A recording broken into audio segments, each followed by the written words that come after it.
Quando uma inundação repentina prende um grupo de adolescentes numa gruta subterrânea, o guia faz todos os possíveis para salvar os estudantes em pânico.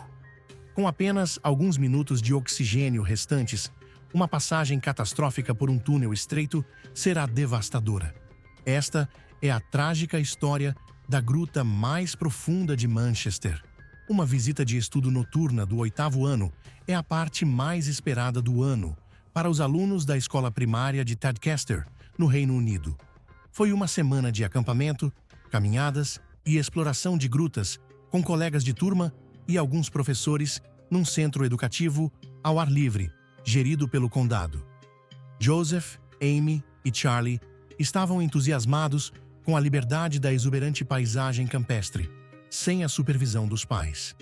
Tinham entre 13 e 14 anos e estavam no último ano antes de ingressarem no liceu. As férias de Natal estavam a chegar e os ânimos estavam em alta. Com a energia da juventude, o grupo partiu para o centro educativo ao ar livre Berley Park, em North Yorkshire. Era apenas o primeiro dia da tão esperada viagem e as crianças dividiram-se em grupos mais pequenos para iniciarem a sua primeira atividade. Eram quase 100 alunos, divididos em 9 grupos. Amy, Charlie e Joseph estavam com mais 8 colegas e com o seu professor de matemática, que os supervisionava. Alguns grupos fariam caminhadas e visitas ao rio. Outros iriam pescar ou escalar rochas, mas o seu grupo seguiria para o sistema de grutas de Indale, onde experienciariam uma aventura subterrânea. Uma das partes mais interessantes deste sistema de grutas era o chamado Buraco de Manchester. Da superfície, parecia apenas um pequeno buraco no chão, mas levava a uma enorme gruta subterrânea. O guia, um voluntário de 17 anos, que já tinha explorado todas as grutas antes, iria liderar a expedição. Um a um, os alunos desceram para o buraco, seguindo as instruções do guia. Uma pequena passagem conduzia a uma grande sala subterrânea. Os meninos ficaram surpreendidos ao ver a enorme câmara por baixo do que parecia ser um simples buraco no chão, visto do exterior. Os 3 elementos do grupo movimentavam-se pela sala, escalando as rochas. O chão estava coberto com alguns centímetros de água, mas todos usavam botas de borracha, por isso divertiram-se a chapinhar nas poças. O teto desta sala tinha cerca de 15 metros de altura e estava adornado com estalactites que cresciam de cima. A sala tinha o tamanho de um campo de futebol e foi uma primeira experiência emocionante com a exploração de grutas. Os rapazes, depois de ultrapassados o nervosismo inicial de entrar no buraco, gostaram da experiência. Depois de passarem pela primeira sala, um outro túnel levou-os a uma segunda sala, maior. Para lá chegar, tiveram de descer pedras escorregadias por um caminho que se tornava cada vez mais íngreme e profundo. Esta sala, embora mais pequena que a anterior, tinha espaço suficiente para os 11 alunos subirem e explorarem. A água era mais funda nesta parte, mas as suas botas ainda os mantinham secos enquanto caminhavam pelo chão lamacento. As lanternas que usavam na cabeça eram essenciais na gruta escura. Algumas lâmpadas eram bastante fracas, mas em conjunto geravam luz suficiente para ver em redor. Joseph, Charlie e Amy ficaram entusiasmados com a novidade da experiência, mas essa excitação depressa se transformou em preocupação quando viram o túnel à sua frente. O degrau seguinte da gruta era uma passagem muito estreita, com apenas 1 metro de altura. Teriam de rastejar de gatas por mais de 12 metros através de um túnel que se movia para a esquerda e para a direita, com algumas secções a descer e depois a subir novamente.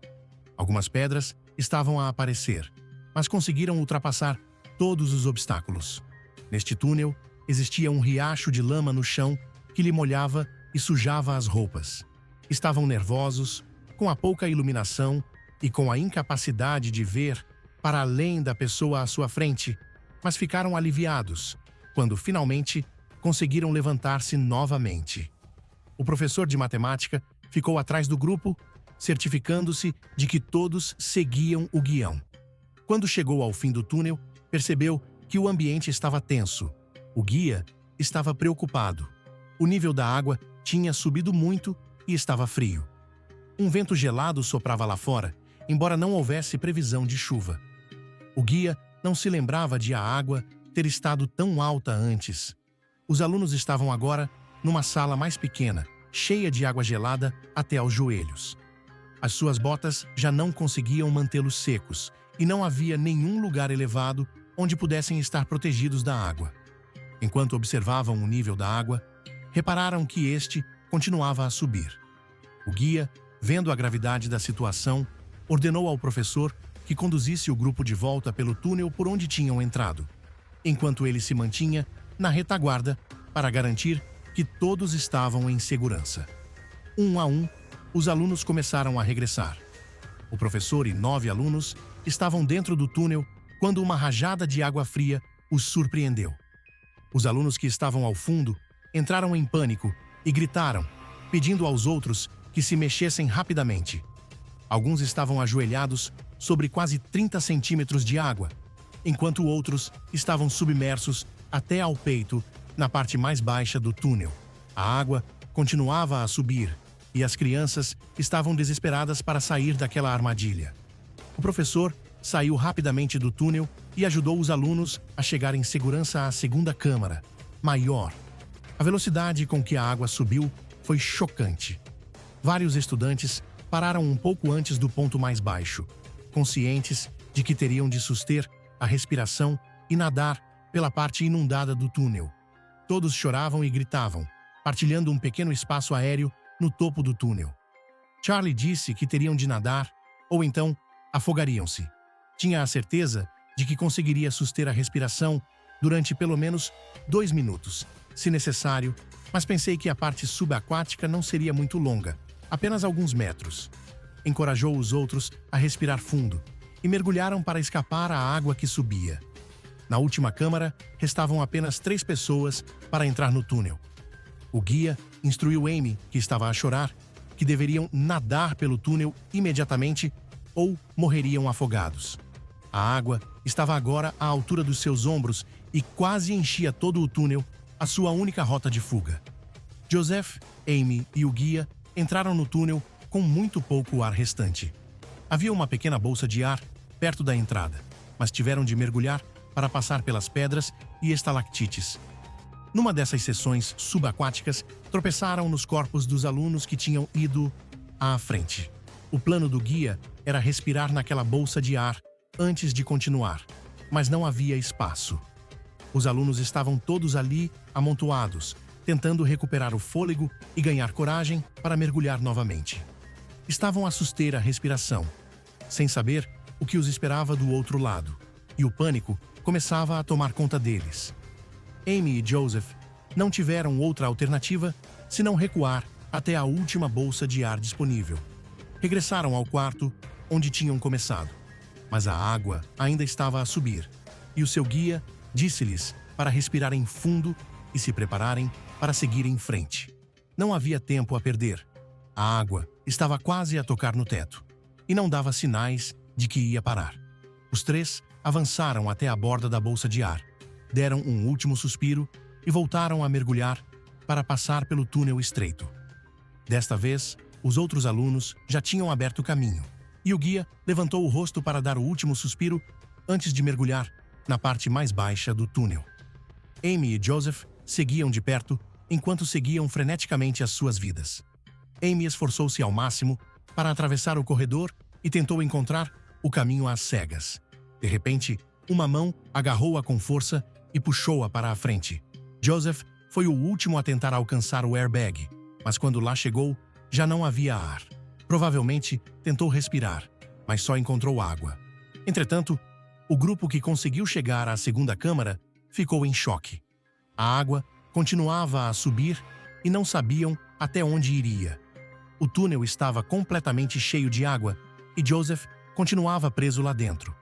O guia queria voltar para trás para tentar salvá-lo, mas o professor deteve-o, consciente de que seria uma tarefa impossível. Tinham ainda 10 alunos para sair do sistema de grutas e chegar em segurança. Sabiam que Joseph não tinha ar suficiente, e o guia compreendeu que já não havia esperança. José tinha morrido.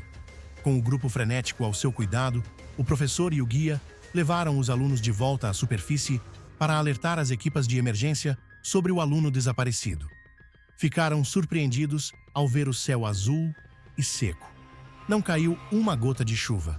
A água chegou de uma forma incrivelmente inesperada. As rajadas de vento que atingiram a zona de Scarhouse provocaram uma torrente de água que carregou milhares de litros de água da barragem para o rio, fazendo com que o nível da água subisse 1,2 metros em apenas uma hora.